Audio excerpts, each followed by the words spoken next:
yang terletak di Jalan Kolyo Sudarso, kilometer 19,5, Pekan Labuhan, Kecamatan Medan Labuhan, Kota Medan, Sumatera Utara.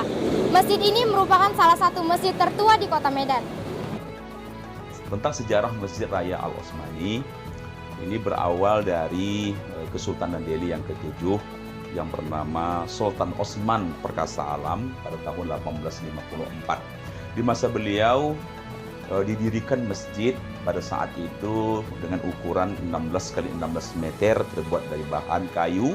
Nah, kemudian dengan meninggalnya Sultan Osman Perkasa Alam pada tahun 1854 ke masa kejayaan beliau, maka digantikan oleh anak kandung beliau bernama Sultan Mahmud Perkasa Alam, tepatnya pada tahun 1870.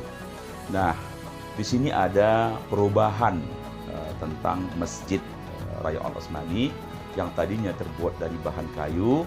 Di masa Sultan Mahmud Perkasa Alam melakukan renovasi secara besar-besaran. Kemudian juga perluasan masjid, sehingga masjid pada masa beliau menjadi 26 kali 26 meter. Pembangunan masjid ini pada masa Kesultanan Mahmud Perkasa Alam memakan waktu yang sangat lama karena beliau mengamanahkan seorang arsitek yang berasal dari Jerman bernama J.D. Langres untuk membangun sebuah masjid yang keberadaan dan keeksistannya masih bisa diterima di masa yang akan datang. Akhirnya berdirilah masjid di masa Sultan Mahmud dengan berbagai seni arsitekturnya. Kalau kita lihat masjid ini ada nuansa arsitektur Eropanya, ada Hindia, ada Timur Tengah, kemudian ada Chinese-nya, dan dibalut keseluruhannya Melayu Delhi-nya, yakni seni dari warna, yakni kuning yang dipadu dengan hijau. Kuning melambangkan filsaf kemuliaan, dan hijau melambangkan filsaf keislaman.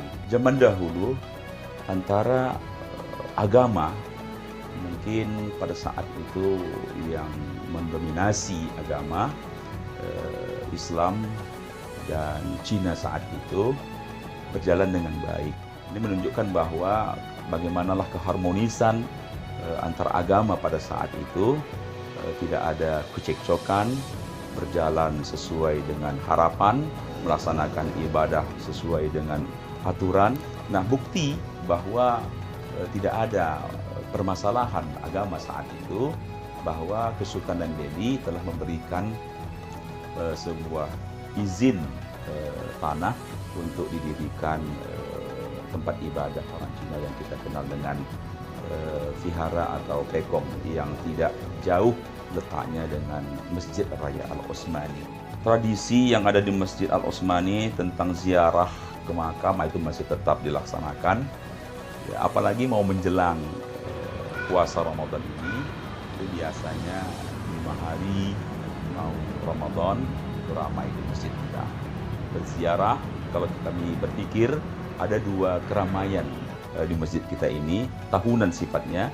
Pertama menjelang Ramadan, yang kedua menjelang hari raya. Itu penuh oleh masyarakat berziarah, ya, yang tentunya kita pandang hal ini positif.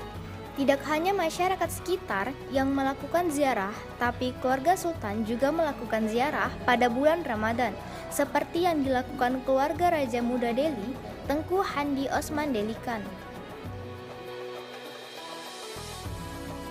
Nah, kemudian juga ada hal keunikan dari masjid kita ini, yakni di depan masjid itu ada kentung dan beduk. Nah, ini juga sebagai alat komunikasi saat itu, karena kita melihat di zaman dahulu tidak ada alat pengeras suara, ya, maka untuk mengingatkan masuk waktu kepada masyarakat, maka dipukullah beduk dan kentung. Nah, pemukulan beduk dan kentung ini walaupun saat ini sudah modern dengan adanya alat pengeras suara, namun tetap juga kita lakukan, yakni saat-saat masuk sholat 5 waktu. Ya, kemudian keunikan masjid kita ini juga di saat bulan suci Ramadan. ada sebuah ciri khas kita berbuka puasa di masjid kita ini, yakni bubur pedas. Berbuka puasa di masjid kita ini dengan ciri khas menu bubur pedasnya. Jadi sekali makan memang tidak lupa selama-lamanya. Bubur pedas namanya, namun bila dimakan tidak pedas rasa di mulut. Itulah ciri khas kita. Dan ini merupakan makanan kesultanan, makanan kerajaan. Ya, menunya banyak campuran-campuran, baik yang di lautan, ikan, makhluk-makhluk yang di laut, ya yang halal tentunya, digabungkan ke semuanya dengan daun-dedaunan menjadi satu, sehingga menjadi sebuah makanan yang cukup bergizi. Makanya ini merupakan makanan kesultanan, tapi alhamdulillah masyarakat pun dapat menikmatinya. Ini merupakan tradisi kita. Namun untuk saat ini cukup setiap sore Kamis saja, seminggu sekali. Tentu jawabannya mengapa hal ini terjadi, jawabannya tiada lain adalah masalah ekonomi juga.